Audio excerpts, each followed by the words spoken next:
রাত তখন প্রায় 12টা। নিজামের বাড়িতে খাওয়া দাওয়া সারলো তার চার বন্ধু সোয়েব, রাহিত, মাস্টার ও মাইলো। তারপর তারা একটা প্রাইভেট কারে করে রওনা দিল দীঘার উদ্দেশ্যে। চারিদিক একদম নিস্তব্ধ, অল্প চাঁদের আলো আর অল্প অন্ধকার মিলেমিশে সেই রাতে এক আলো আঁধারি পরিবেশ তৈরি করেছিল। ফাঁকা নিঝুম রাস্তায় কেবলমাত্র তাদের গাড়ির আওয়াজটাই শোনা যাচ্ছিল। আস্তে আস্তে একটা ঘন বিপদী অন্ধকার যে তাদের চারিদিক ঘিরে ফেলছিল তার কোনো সংকেত তারা পায়নি। তারা মজা করতে করতে গাড়ি নিয়ে দুর্গম বেগে তাদের লক্ষ্যের দিকে এগিয়ে চলল। আজ বিরিয়ানিটা যা হয়েছে না, একদম সেই লেভেলে। নিজামদা, তুমি এক কাজ করতে পারো, একটা হোটেল খোলো আর সেই হোটেলের রান্নি হিসাবে তোমার বউকে নিযুক্ত করো। দেখবে হোটেলটা না বাম্পার চলছে। হ্যাঁ, ভালোই হবে, আমরা সবাই খাবো। যা রান্না হবে আমি আর রাইতদা রোজ খেয়ে আসবো। হ্যাঁ হ্যাঁ, হোটেলটা তোদের নামে লিখে দেবো, তোরাই রান্না করবি, তোরাই খাবি। এইভাবে তারা হাসতে হাসতে এগিয়ে চলল তাদের সেই কালো হাতছানির দিকে। কিসের একটা প্রচণ্ড ভয়ে আকাশের চাঁদও যেন আস্তে আস্তে মেঘের তলায় লুকানোর চেষ্টা করছে। তাই চাঁদের আলো যেন আস্তে আস্তে ম্লান হয়ে এলো। ঠিক সেই সময় একরাশ ঘন কালো মেঘও যেন তাদের পিছু নিয়েছে। এই থামা থামা, গাড়ি থামা, এই গাড়ি থামা। কি হয়েছে রে? টয়লেট যাব, আর সহ্য করতে পারছি না। সেটা তো ভালোভাবেই বলতে পারতে, আর একটু হলে নিজামদা হার্ট ফেল করতো আর আমাদের দীঘায় যাওয়ার ট্যুরটা পুরোপুরি ক্যান্সেল হতো। খুব সুন্দর হতো, তাই না? যাই হোক, গাড়ি যখন থামলো তাহলে চলো সবাই হালকা হয়ে আসি। হ্যাঁ হ্যাঁ, চলো চলো। সকলে গাড়ি থেকে বেরিয়ে আসে। এতক্ষণে তারা একটু আন্দাজ করতে পেরেছে যে তারা যেন একটা অন্য গ্রহে পা রেখেছে। চারিদিকে এত অন্ধকার, এমন নিস্তব্ধতা এরা আগে কখনো উপভোগ করেনি।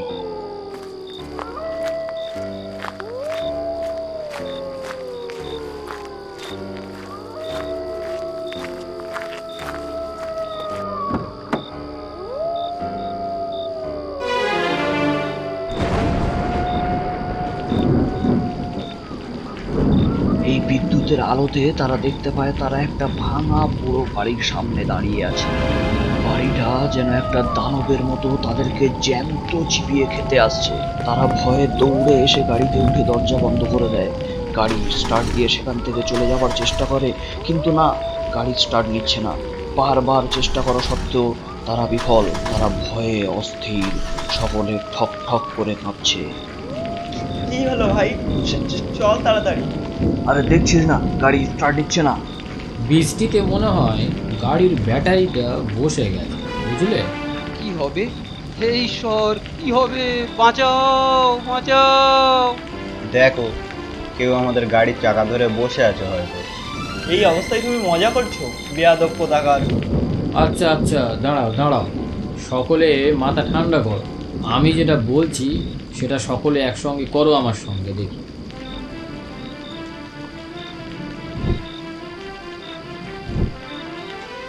ভাই জোরে বল, কিছু শুনতে পেলাম না তো। ওটা আমি মনে মনে বলে নিয়েছি, শুধু যেরকম বললাম সেরকম করো। আর এক কাজ করো, এখান থেকে 3জন নেমে যাও, গিয়ে গাড়িটা যে জায়গাটা আছে ওই জায়গাটা চেঞ্জ করতে হবে। তাই গাড়িটাকে ঠেলে একটু জায়গাটাকে চেঞ্জ করে দাও, ঠিক আছে? যাও, কয়েকজন নেমে যাও। ঠিক আছে, তাহলে মাস্টার, মাইলো আর নিজাম, তোমরা নিচে গিয়ে গাড়িটাকে ঠেলো, যাও।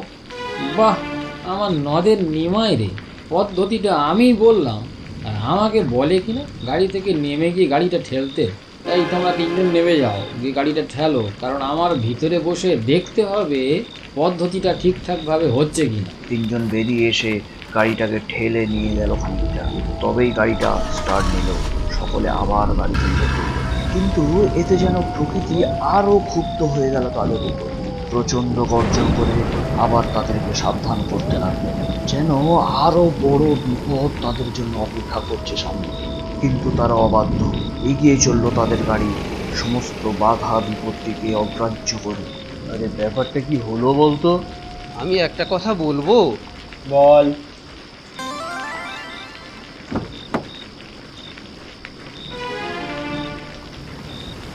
কথাটা শুনে সকলের মুখ হাঁ, প্রচণ্ড ভয়ে তারা অসাড় হয়ে গেছে।